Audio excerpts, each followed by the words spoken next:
Hi, I'm Caitlin, and I am the Youth Market Director from the American Heart Association in your area. I wanted to use this opportunity to introduce myself to you. So, a little bit of background about me: I hold a bachelor's degree in kinesiology, and I used to work as an exercise physiologist in cardiac rehab. And I made the transition from basically trying to fix what was already broken and so instead of working with people who have already suffered heart attacks and strokes and trying to rehabilitate them back into health, I have completely switched my career working for the American Heart Association. And it's now my goal to educate America's youth on the lifestyle choices they should be making to prevent having heart attacks in the first place. So I'm super excited for this opportunity to meet you and to just get going on education about stroke. So today is World Stroke Day. We are actively trying to raise awareness about stroke, what it is, what causes it, and how you can identify the signs and symptoms to get that person some fast help. So without further ado, let's get started. Now, you wouldn't be here if you weren't actively kind of thinking about how can I make some changes on my own health. Maybe you saw this presentation come through and you wanted to watch it and be a part of it because you've been wondering about some of these topics yourself.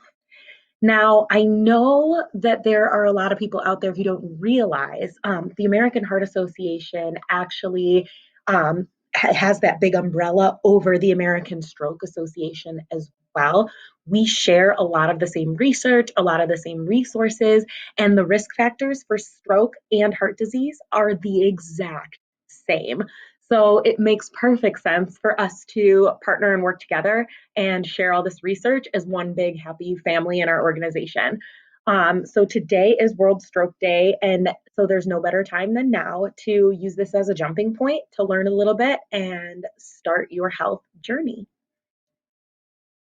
So, what we do at the American Heart Association, we are a relentless force for a world of longer, healthier lives. It's actually our mission. So, it's always our goal to make sure that we're educating the public on different lifestyle choices they can be making to improve their health. And it's also very important to us to observe health equity. So we're constantly fighting to make sure that everybody gets equal care across the entire United States. Your medical care should not be determined on the zip code that you live in. Everyone should qualify for equal treatment when it comes to heart disease. And we also are the leader in research funding for heart disease and related illnesses. So we're at the forefront of a lot of the research that is going on. We have several funded studies right here in Illinois in local universities and hospitals that you're very familiar with here in the Chicagoland area. I have detailed lists of those studies. So if this is something that interests you on how we make a local impact right here in Chicago, please reach out. I am happy to get you those resources. And I think it's also important to note that a lot of our education and focus is specifically geared towards schools. So we have programs that are eligible in your school for kindergarten through 12th grade. And I would be a partner with you in working with customizing your individual needs for your school and getting the education that pertains to you and your students into your building. Why do we do what we do? Well, it's because the statistics are extremely scary. Currently, stroke is the number 5 killer in the United States. Heart disease comes in at number 1. So as you're looking at these kind of numbers as they tick up on this screen, I really hope that that kind of draws a picture for you on just how big this problem is. And unfortunately, this pandemic has only made it worse because we are now stuck inside, stuck at home, and stuck on screens. And especially for kids who are used to having active days at school, a lot of these socially distanced guidelines and the way their school day looks really isn't getting them the activity that they deserve. So the American Heart Association's work that we're currently doing is super, super important to make sure that we don't have an entire generation of kids growing up to be sick.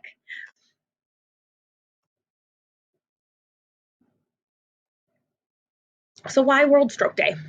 This is a super important day. It is a day where we can just focus on spreading awareness when it comes to stroke. There's a lot of unknown information about stroke out there, and I think it's super important that we embrace this day and really try our best to just teach somebody something new about stroke and just really help further our mission in that way.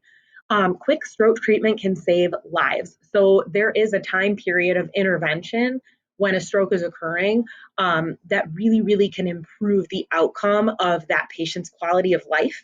The shorter that window is. So when we think about what happens during a stroke, there's actually some tissue death in the brain that occurs. And the amount of tissue that's affected and the amount of tissue that's damaged is actually directly related to the amount of time that stroke is going on. So the quicker we can intervene, the better the outcome looks for that stroke patient. There's different types of stroke, and I don't think people realize the word stroke is very general when it comes to the actual physiology of what's happening inside the brain during a stroke. So we have ischemic stroke. This is clots. So it's when a blood vessel supplying blood to the brain is blocked. So a clot has become lodged in that blood vessel, and now the blood cannot get to that section of the brain that it needs to get to. So now there's going to be some tissue damage, lack of oxygen, and if those tissues become too starved, they will actually start to die. And so that's when you see those long term effects of stroke after something like that occurs inside the brain. This is not unlike a heart attack. It's actually the same exact thing as a heart attack. It's just happening in the brain instead of in the heart. So when a heart attack occurs, we know it's because a clot has become lodged in blood supply to the heart.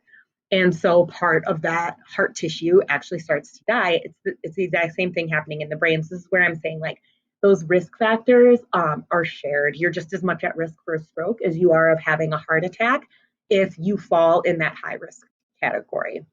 It's also important to note that ischemic stroke is actually responsible for 87% of strokes that occur in the United States. This is definitely the most common form of stroke that we see in our hospitals. Then there's the hemorrhagic stroke. This is a bleed. So you might hear it called a brain bleed or an aneurysm. That's a weakened blood vessel in the brain that has ruptured. So now the blood vessel has ruptured. So this not only interrupts the blood flow down that line of the blood vessel where it's going, but you're also now getting blood bleeding into the brain, which can damage your tissues as well. And then we have the TIA, which is actually most commonly referred to as a mini stroke. It's when a temporary clot interrupts blood flow to the brain. So it might be a small clot that was just big enough to get stuck for a second and then gets pushed back through. Or it might be a clot that actually then got broken down. Your body was able to break that clot down fairly quickly. So this person would have symptoms of stroke that would then resolve themselves because the clot has now dissipated and moved on. Um, Unfortunately, for these TIA patients, it actually means you're at very high risk for a recurring stroke. So, if there was a clot that was big enough to even temporarily clog one of those blood vessels, that means the potential for bigger clots to be forming in your body is actually pretty high. And so, your risk factor of having a recurring stroke then after that TIA is extremely high. So, if you know somebody who has had a mini stroke, we need to definitely make sure that they are being pretty diligent in taking care of themselves and really being responsible for their own health to ensure that they're lowering their chances of a repeat stroke. Cryptogenic strokes are strokes that are of an unknown cause. So, even though we've made tons of advancements, even just in the last 10 years on the diagnostics and treatments of stroke, there are still times where patients come in and they present with all the symptoms of stroke. And we can actually see that, yes, they did suffer a stroke. They do have the effects of a stroke in their brain, but we cannot find a cause for why that happened. There's no evidence that we can find that points us to what caused that stroke to occur. So this is actually an area where we need those extra funds. We need more funding and we need to fund more studies here so that the number of cryptogenic strokes just keeps going down because when we find the cause, it's much easier to treat. And then we have a brain stem stroke. So, a brainstem stroke, it's important to kind of put the asterisk by this one. It can actually be caused by any of the above types of stroke that we saw already. It's just when that occurs in the brainstem, which is down here at the very base of the brain, instead of up here in the rest of the brain matter. So, when it occurs in the brainstem, you're going to see some unique symptoms of that are a little bit different than a regular stroke, which would usually affect speech or memory, because all of that is housed up here in the brain. The brainstem is responsible for other more systematic functions of our body, like balance and things of that nature. So, brainstem strokes tend to look slightly different when you think about long lasting effects and recovery. The warning signs of stroke. So we have this fun little acronym here at the AHA. It's called FAST. And the reason I love this acronym is it's so fitting because the faster you get to treatment, the better your outcome will be. And it can really save your life. Those couple of minutes between getting the treatment and not getting treatment can really be what saves somebody. So there are 3 specific symptoms of stroke that you're going to look for and point out. And even if you just see one of those, you're going to want to call 911. So the first symptom for F is face drooping. So if one side of the face is drooping or numb, and then you can ask that person to smile. If you're unsure, if you can't tell if their face is drooping or not, but it looks a little off, ask them to smile. And that indication of the smile muscles not working on one side or the other would be a trigger sign for you to call 911. Arm weakness is for A, and that would be one arm being weak or numb. And again, if you're not sure if they're complaining, like my arm feels weird, it might look a little droopy to you, to confirm quickly, ask them to raise both hands up into the air. If one side is listing or unable to be raised at all, that's an indicator they might be having a stroke. You need to call 911. S is for speech. So is their speech slurred, or is the person unable to speak, or maybe even hard to understand? Ask them to just repeat a simple sentence. Ask them, what is your name? Ask them, can you count to 10? Ask them little things like that that they should know. And if they're unable to respond in a normal way, that's an indication that something's not right in their brain. You definitely need to call 911 so that they can get further treatment. Additional symptoms of stroke. Not all strokes are the same. They all look different. So we need to kind of be a little more diligent in knowing what some of these additional symptoms are, because if they're not presenting with those classic symptoms of a stroke, it could be very detrimental because the stroke could continue to do damage to their brain the longer that they're left without treatment. So sudden numbness, like weakness of the face, arm, or leg. The specific part of this to point out is that it's on one side of the body. So there's a lot of things that can cause sudden numbness. There's a lot of chronic conditions that falls under. So just being numb isn't necessarily an immediate indicator of stroke, but specifically if it's along one side of the body, if one side of your face feels numb, if one arm's feeling numb down to your leg, those are the kinds of things that you would look for when we're talking about sudden numbness. Sudden confusion. So are they confused? Are they having trouble speaking or understanding speech? Maybe they all of a sudden do not know where they are. I actually talked to a stroke patient who had no symptoms of the stroke other than she had a sudden headache that came on, and she was looking at colors because she was a preschool teacher and she was getting ready to teach, and she was looking at the color orange and she could not think of what the word was for that color. And then she started looking at all the other colors and she couldn't figure out how to communicate those words. She couldn't remember what they were. So that was her first indication that something isn't right in my brain. I can't figure this out. I know these are colors. I don't know what they are. So start asking that person more questions. And if it's still not making sense, what they're saying or what they're doing, you definitely need to get them to help right away. Sudden trouble seeing. So if you're going blind in one or both eyes, that would be an indicator of something going on in your brain that might be stroke related. Sudden trouble walking or having coordination issues that come out of the blue. There are chronic conditions that will cause that to happen. But if this is something that happens out of the blue without any other chronic diagnosis of anything else, where that is a symptom, that would be a good indicator that they're having a stroke. and then sudden severe headache. So this is a headache that comes on acutely and strongly. It's a sharp stabbing headache. It's not like that slow build migraine that you get when you're stressed out. That's a little bit of a different headache. Every headache does not mean stroke. But if you have some of these other symptoms and then that sudden severe headache comes on, instant indicator. Call 911. You probably need some medical intervention. So now that we know about the different kinds of stroke, we know what to do if we start experiencing some symptoms or see somebody else experiencing those symptoms. That fast treatment is very, very key.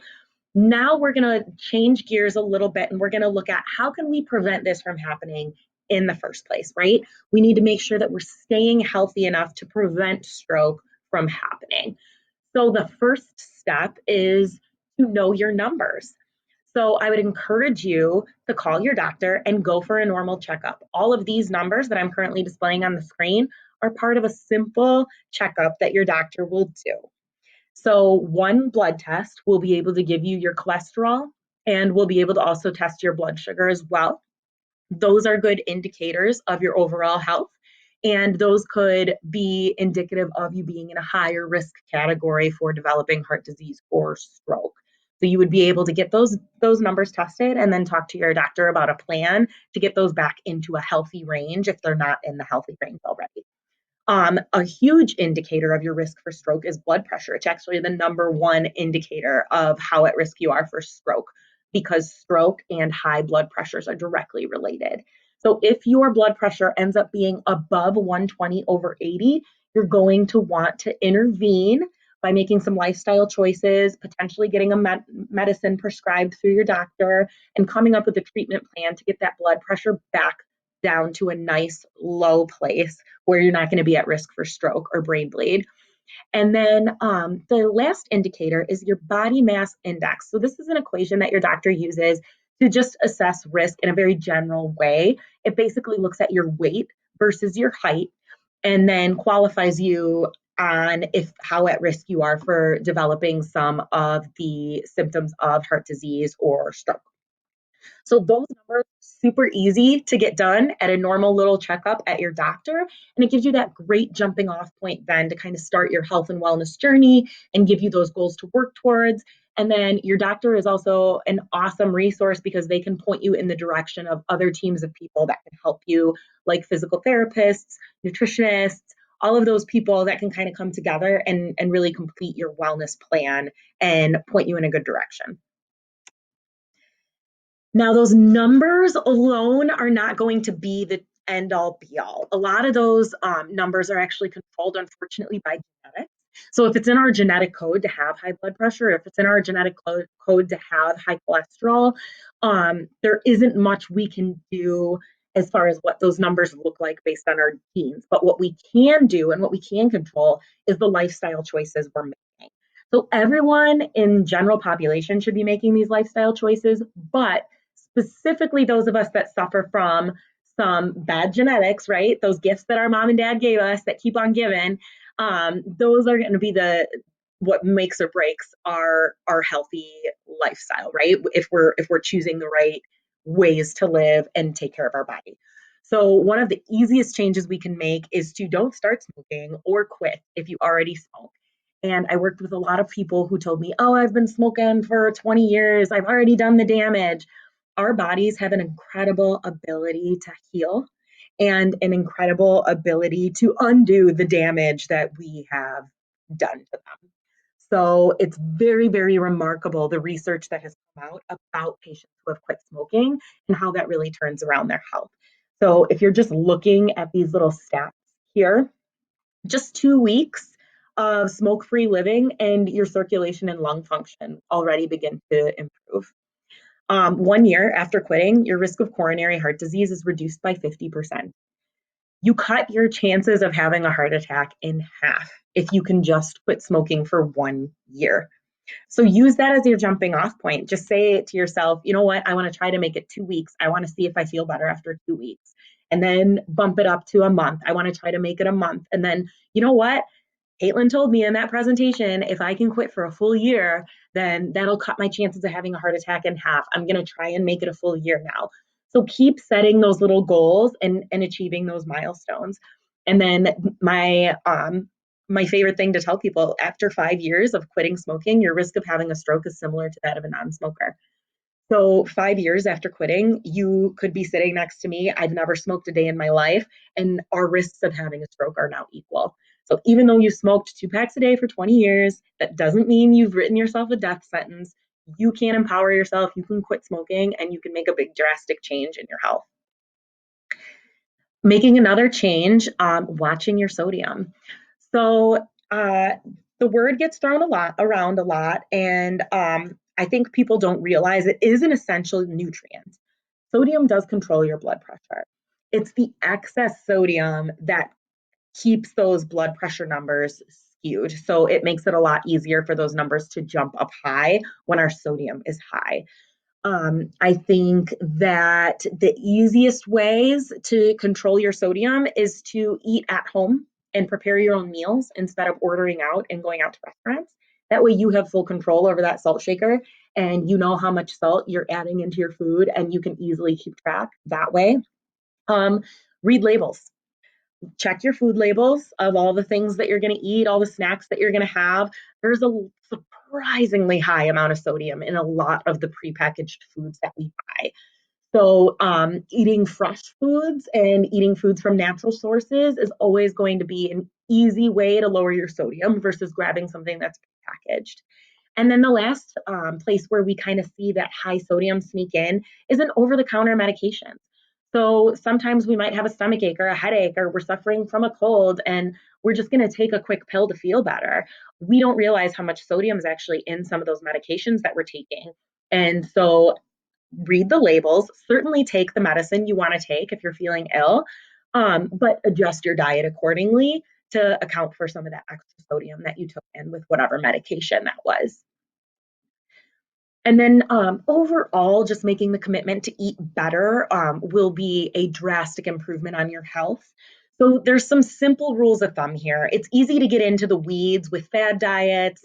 And my personal trainer at the gym said this, and then I read an online article that said this, and my friend lost 20 pounds following the keto diet. And there's all these things flying around all the time about how to eat and feed your body properly. A few basic rules of thumb. Watch your sodium intake. We just spent a whole slide covering that, and it's so important that we're going to cover it really briefly again. The salty six: cold cuts and cured meats, pizza, soup, breads and rolls, sandwiches, and burritos and tacos. So I know those are all delicious. I partake in enjoying some of these delicious foods now and then. I'm not telling you you can't eat those things, but we should be eating these in moderation.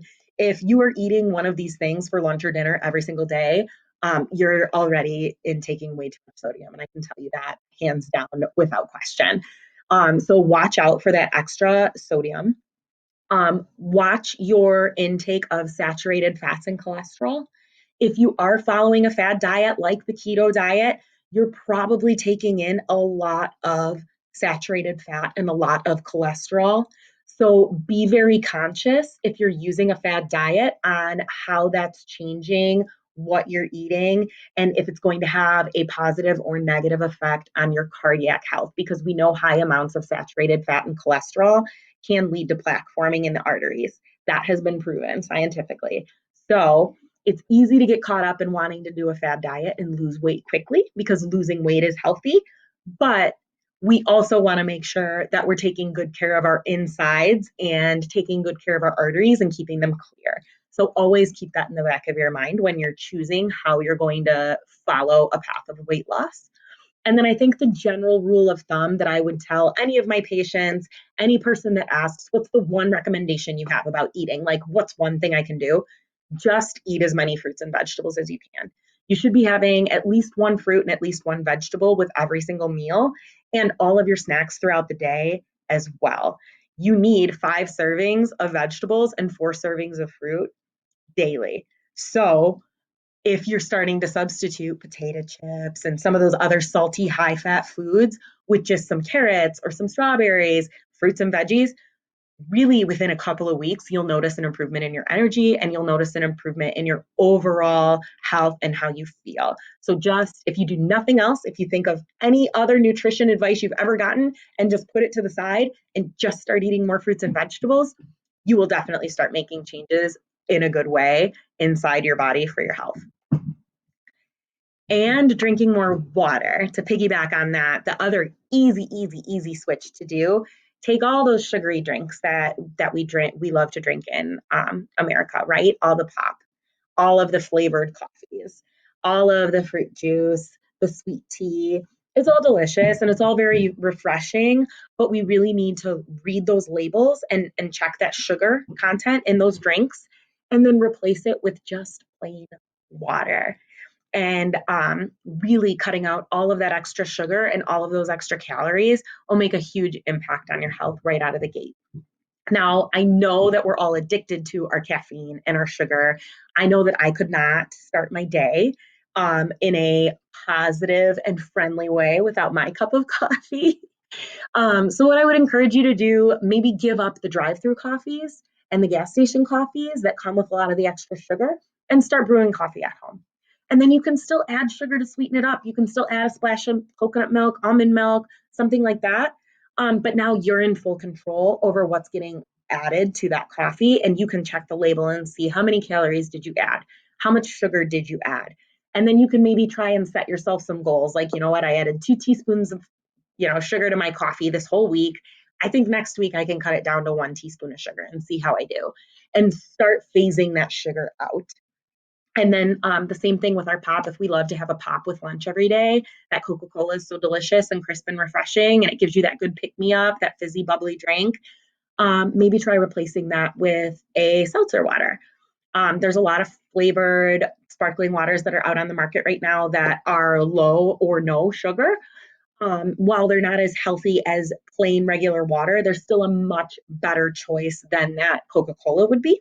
So give yourself some grace in making these health changes. And if you can't go fully from a pop every day to a water every day, meet in the middle. Meet yourself in the middle and try having that sparkling water. And then eventually you can phase from the sparkling water to the plain water and start gradually getting yourself into that place where you don't crave these sugary drinks anymore.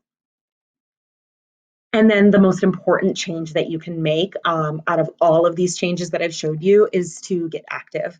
It is a very scary level of inactivity in America when you really look at the statistics. And sitting in front of these computers and in front of these TVs and not getting active is literally what's killing us as a whole society. There's way too many of us sitting on our butts and not getting up and getting active. So you should be aiming for the recommendation of about 60 minutes a day. That's an easy number to remember. So if you can squeeze that in smaller increments, those do add up. So if you can only spare a 15-minute in the morning before work, take your dog for a 15-minute walk and just make sure the walk is brisk and you're getting your heart rate up there and it will count as physical activity. If you can only spare a half hour after work of, whatever physical activity it is, but you have to also have your kids in tow, maybe just stop at the playground, play tag with your kids for a half hour. It really goes by quicker than you think. And you definitely don't need to be running a mile or working yourself to exhaustion. It doesn't have to be an unpleasant experience to get active. It could be as easy as a brisk walk or something like that, that you're just kind of pushing into your day in small increments versus a big 60-minute, kill session at the gym. Like, don't do that, especially if you haven't been active for a while. Make those little gradual changes. And if your goal is to eventually take on one of those classes that you see at the gym through the window with those girls who are going berserk and doing kickboxing and whatever, work your way in there, but don't just jump off and go right there and just be discouraged that you can't keep up. You could definitely start with those small increments that will add up throughout the day and piggyback on those. And then, once you reach that goal, set your next goal and climb that ladder of wellness using small baby steps that are way less intimidating to take on. And the last thing that I want to leave you with is just a very inspiring story. Michael Johnson is actually a US Olympian, and a lot of people don't realize, has suffered a stroke. And fortunately for him, the fact that he took such good care of his body and the fact that he was in such good physical condition when this stroke happened meant that his recovery and his lasting effects from the stroke were pretty good. So he does not have severe long-term effects from this stroke. He will always be a stroke survivor, but he was able to bounce back from the stroke in a really amazing and inspiring way. And it's because of the health choices that he made throughout his whole life. So I hope that that inspires you, that even if the odds are stacked against you, even if your genetic makeup is not what you wish it was, even if you're carrying an extra 20 pounds around, think about this guy's story and really, really embrace some of those changes and some of those decisions that you can make that we talked about a little bit earlier in this presentation. So enjoy Michael Johnson's story.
So let that be an inspiration to you to really start embracing taking care of yourself and to really start showing your staff, your students, your family how important those decisions that you make in your day to day life about what you're going to put in your body and how you're going to take care of your body, how important that is for your long lasting health and your wellness journey.